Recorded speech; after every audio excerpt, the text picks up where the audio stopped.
Bienvenue dans l'Esprit d'Actu, je reçois aujourd'hui François Asselineau, candidat à l'élection présidentielle.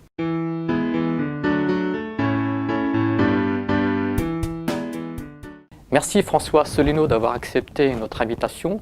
Alors vous êtes le candidat surprise de cette élection, vous êtes également le candidat du Frexit. Alors sur l'Europe, vous affirmez que l'Europe est le problème et non pas la solution.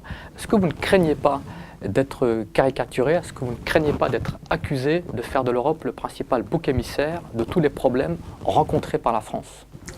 Caricaturé, ça je le suis déjà depuis un certain temps. Par ailleurs, j'ai jamais dit que l'Union européenne c'était tous les problèmes. Voilà, il y avait des problèmes avant, il y aura des problèmes après. Mais je persiste et signe, les problèmes essentiels actuellement que traverse la société française découlent de notre appartenance à l'Union européenne, à l'euro et à l'OTAN, puisqu'en fait je suis le candidat de ce triple Frexit, sorti de l'Union européenne, sorti de l'euro, sorti de l'OTAN. Et pourquoi je dis ça? Parce que l'Union européenne nous impose toute une série de politiques économiques et sociales.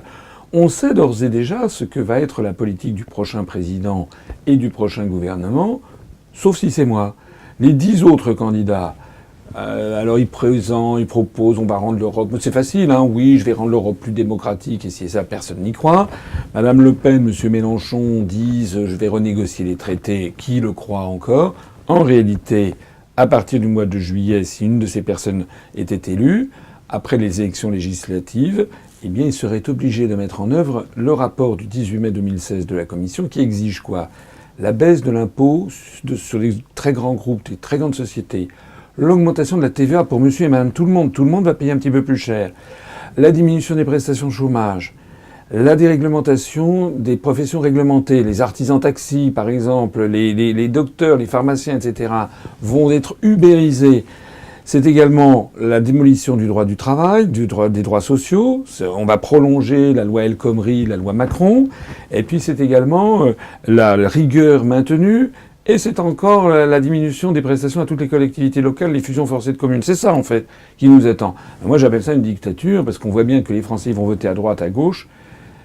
Ils auront cette politique. Moi, je suis le seul qui explique aux Français ce qui se passe pour de bon. S'ils veulent reprendre la démocratie et décider vraiment par eux-mêmes, la première chose à faire, c'est de se rassembler, de m'élire à l'Élysée, parce que moi, ce que je fais à la différence de tous les autres, c'est que dès que je suis élu, je lance la procédure de l'article 50 du traité de l'Union européenne qui permet d'en sortir calmement, sereinement. C'est ce que vient de faire Madame Theresa May au Royaume-Uni. Alors vous prenez une sortie de l'euro. Alors certains économistes affirment qu'une sortie de l'euro se traduirait automatiquement par une perte de valeur du franc entre 10 et 15%, mais également donc par une perte du pouvoir d'achat et également par une inflation. Alors, ce qui est également, vous savez, j'essaie toujours de dire la vérité, ce que je pense être la vérité. On sait qu'en effet, si on sort de l'euro, le franc nouveau perdra probablement environ une dizaine de pourcents, 5 à 10% par rapport au cours pivot vis-à-vis du dollar. C'est exact. Mais c'est bien. Parce que qu'est-ce qui va se passer? Il va se passer que les importations vont coûter plus cher, donc on va moins en acheter. Mais les exportations seront bien meilleures marchés par l'extérieur. Donc on va vendre beaucoup plus à l'étranger. Si on y ajoute à ça le rétablissement du contrôle des mouvements de capitaux, je prends ici l'engagement qu'à horizon de 2 ans, le nombre de chômeurs de catégorie A va baisser de 1,5 à 2 millions.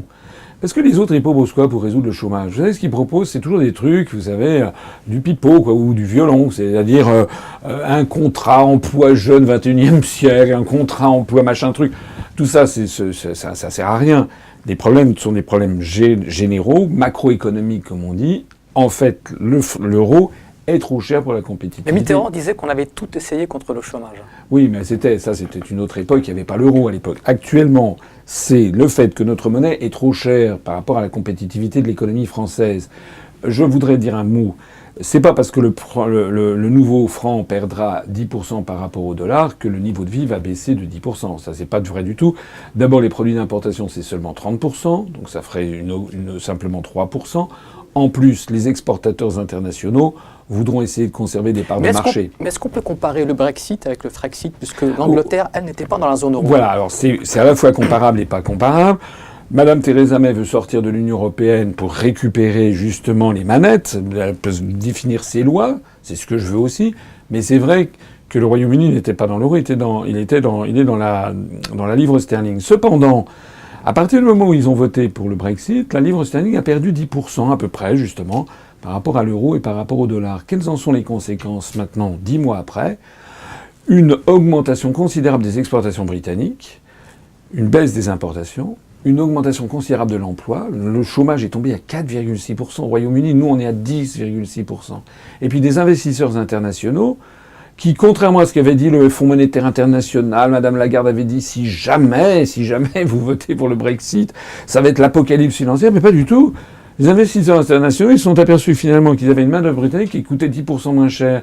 Résultat, Google, Yahoo, Boeing, Nissan, etc., ils ont investi créé des milliers d'emplois parce que justement ils veulent bénéficier de la main-d'œuvre britannique, mais un peu meilleur marché. Au total d'ailleurs, avec maintenant le recul de 10 mois, Madame Theresa May vient de lancer l'article 50. Ça se passe bien. Ils ont commencé à débattre comment est-ce qu'on va sortir. Personne n'a... Mais les négociations commencent tout juste. Oui. Mais depuis 10 mois, les investisseurs internationaux, ils ont compris que le Royaume-Uni allait sortir de l'Union européenne. S'ils étaient terrorisés, ils n'investiraient pas. Et puis, l'ensemble du monde, personne n'a rompu ses relations diplomatiques avec le Royaume-Uni, pas même la France. On s'entend très bien avec les Britanniques. Et puis, l'économie se porte plus bien. Le président du comité politique de la City londonienne, c'est dans l'Express de cette semaine, explique que finalement, c'est très très bien, ça se passe très très bien. Ils n'ont finalement aucune crainte. Donc, tout va très bien. Ce ne sera pas l'apocalypse. Mais non. Évidemment pas. Vous savez, du temps du Brexit, ils avaient appelé ça, les gens qui étaient partisans du Brexit, ils avaient appelé ceux qui voulaient rester Project Fear, ça veut dire le projet de la peur. Ils n'ont que ça à la bouche. L'autre jour, sur TF1 20h, on m'a opposé un prétendu banquier qui, paraît-il, est venu parler comme ça devant 4,8 millions de téléspectateurs pour me dire que sortir de l'euro, ce serait l'apocalypse. Vérification faite, ce banquier en question... C'est pas seulement un banquier, il participait à l'équipe 2017 de Juppé. Voilà, c'est en fait quelqu'un qui est au républicain. Et vérification faite, il travaille pour une banque du Liechtenstein, la banque de la famille princière du Liechtenstein, qui s'appelle LGT. Il travaille pour cette banque à Londres, et cette banque a été mêlée à des scandales d'évasion fiscale et de comment dirais-je, et de fraude fiscale. C'était en 2008, le scandale Lorry. Voilà ce qu'on a trouvé à m'opposer, c'est-à-dire en fait un banquier qui fait exactement ce que les Français ne veulent plus. Alors, vous appelez les Français à dépasser le clivage gauche-droite. Oui. Et vous, sur le plan économique, un petit peu comme Macron. Mais vous, non, attendez, pas l'insulte. Non, je ne vous compare pas à Macron, mais sur le plan économique, vous vous situez comment? Vous êtes un social-libéral, un gaulliste social? Vous êtes partisan d'une régulation de l'économie? Alors oui, globalement, je suis partisan d'une régulation de l'économie. Surtout, je suis partisan que la France reste la France, avec... Vous savez, les Français sont un peuple égalitariste. On n'est pas les anglo-saxons. En France, on ne veut pas une médecine pour les riches, une médecine pour les pauvres. Une justice pour les riches, une justice pour les pauvres. Ce que veulent les Français, ça date pas d'hier. Ça remonte à Saint-Louis, ça remonte au XIIIe siècle, quand ont été créés les premiers établissements hospitaliers pour tout le monde et sur financement public. Les Français, ils attendent de leur chef d'État qu'il assure l'égalité et la justice sociale entre tous les Français, quelles que soient leurs origines, quelles que soient leurs opinions politiques, quelles que soient leurs convictions religieuses. C'est ça la République française. Donc un État-providence ? État-providence, c'est vous qui appelez ça. Moi, j'appelle pas ça un État-providence. Actuellement, l'Union européenne, nous, on donne des milliards d'euros à l'Europe. On se paye la princesse européenne. C'est l'État-providence. Pour les bénéficiaires, c'est les pays de l'Est. Moi, je dis que, compte tenu de la situation en France, il faut arrêter les dépenses que nous faisons vis-à-vis de l'Union européenne, qui sont colossales, et se recentrer un petit peu sur les Français, parce qu'on ne peut pas continuer à avoir une augmentation constante de la pauvreté. Il faut quand même, d'abord et avant tout, traiter le problème des Français. Et ensuite, d'ailleurs, si on doit développer des pays, moi je préfère m'adresser aux pays de la francophonie, avec qui nous avons des liens de toute nature beaucoup plus importants qu'aux pays, je suis désolé, mais la Bulgarie, l'Estonie, la Lettonie, voilà, j'ai rien contre ces pays, mais on en est quand même beaucoup moins proche que de l'Algérie, du Maroc, de la Tunisie, du Sénégal, de la Côte d'Ivoire, du Gabon, du Cameroun. Les anciennes colonies françaises. Oui, mais moi je l'ai déjà dit, je veux renouer un rapport, mettre fin à la France-Afrique, proposer d'ailleurs aux pays qui veulent sortir du franc CFA de les aider s'ils le souhaitent, mais renouer un partenariat d'égalité entre la France et l'Afrique. Vous savez que grâce à l'Afrique, la langue française est en plein accroissement au niveau planétaire. En 2060, il y aura 767 millions de francophones. Ça sera une langue à 90% africaine. Moi, je veux absolument qu'on développe les relations entre la France et l'Afrique, des relations d'égalité. Alors, vous avez condamné l'attaque américaine du 6 avril dernier contre la base aérienne syrienne d'Al-Sherat. Alors, quelle solution vous proposez au règlement du conflit syrien ? Alors, j'ai condamné ça parce que c'est illégal au regard du droit international. Moi, je ne sais pas si ce bombardement, d'abord si bombardement il y a eu, deuxièmement si effectivement les armes chimiques étaient dans les avions de Bachar el-Assad, la version qui nous est donnée par les médias occidentaux, ou s'ils étaient dans un hangar possédé par les rebelles, ça c'est la version russe. Moi je n'y étais pas, vous non plus, donc moi dans ce genre de situation, il faut qu'il y ait une enquête internationale qui soit conduite. Mais moi je me rappelle, j'ai pas une mémoire de poisson rouge, moi je me rappelle ce qui s'est passé avec les armes de destruction massive de Saddam Hussein. C'est à cause de ça que les États-Unis et une grande partie des pays de l'Europe sont intervenus en Irak. Ils ont créé 1 million de morts. Résultat, il n'y avait pas d'armes de destruction massive. Sur le massacre de la Ghouta en août 2013, le rapport du MIT, quelques temps après, a montré qu'en fait, le gaz sarin venait probablement des rebelles. Donc moi, je ne me prononce pas. Mais ce que je sais en tout cas, c'est que l'intervention américaine est illégale au regard du droit international. Un État, quel qu'il soit, n'a pas le droit de se prétendre le gendarme du monde. C'est d'ailleurs une des raisons pour lesquelles je veux aussi sortir de l'OTAN. La France a une très grande tradition de présence au Liban et en Syrie, ça remonte à François Ier. La France aurait dû avoir une position d'équilibre sur le sujet. Et là, il y a le processus de... Également sur le conflit israélo-palestinien. Oui, et pareil, sur le processus de Genève, la France devrait être au centre des opérations. Comme on est devenu les satellites de Washington, on est complètement discrédité. Et je pense qu'il faut parler à toutes les parties, y compris, je suis désolé de le dire à ceux à qui ça ne plaît pas, y compris à Bachar el-Assad. C'était d'ailleurs la position de Donald Trump il y a encore 10 jours. Donald Trump, il est en train de devenir, excusez-moi, mais le Tsipras américain. C'est-à-dire, en fait, c'est quelqu'un qui n'est pas fiable, qui change, qui a l'air un peu fantasque. Alors sur l'Europe, qu'est-ce qui vous distingue fondamentalement du programme de Mélenchon, mais également celui de Marine Le Pen ? Alors, ce sont deux candidats qui tapent sur l'Europe. Ça, ils le font très bien.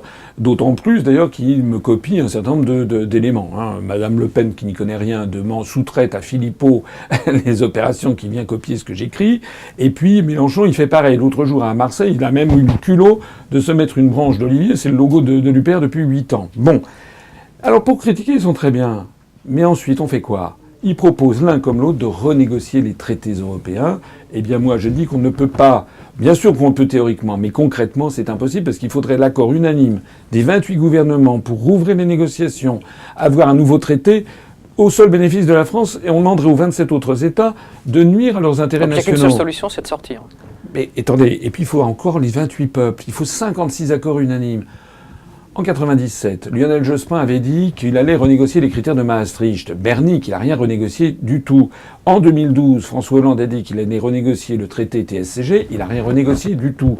Est-ce que vraiment les Français veulent élire un Tsipras français, c'est-à-dire M. Mélenchon ou Mme Le Pen, qui fait croire qu'il va s'opposer à l'Union européenne, et puis au dernier moment, ils feront comme Tsipras, c'est-à-dire qu'ils se coucheront. Moi, j'apporte une vraie réponse, et ça fait 10 ans que je le dis.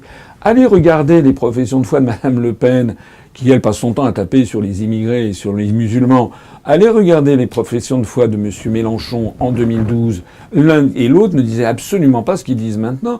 En fait, ils me courent après. Parce que moi, les événements vont dans le sens de ce que j'avais toujours prévu. Voilà la difficulté. Alors, une question sur les élections législatives de juin 2017. Vous comptez présenter des candidats dans les 577 circonscriptions ? Oui, je pense. Il y aura peut-être deux, trois circonscriptions où on aura un petit problème. Mais même, je crois, à Saint-Pierre-et-Miquelon, il y a 6000 personnes. Je pense qu'on a 2 adhérents. Je pense qu'on va avoir des candidats. Mais globalement, on aura, oui, dans la quasi-totalité, sinon la totalité, des élections législatives. D'ailleurs, je serai moi-même candidat à l'élection législative si je ne suis pas élu président. Vous avez vu que M. Macron, lui, il a dit que s'il n'est pas président, il veut surtout pas être candidat. Qu'est-ce que c'est que ça ? Ça veut dire qu'il laisse tomber, en fait, tous les gens qui lui font confiance. Honnêtement, c'est pas correct. C'est plein de mépris.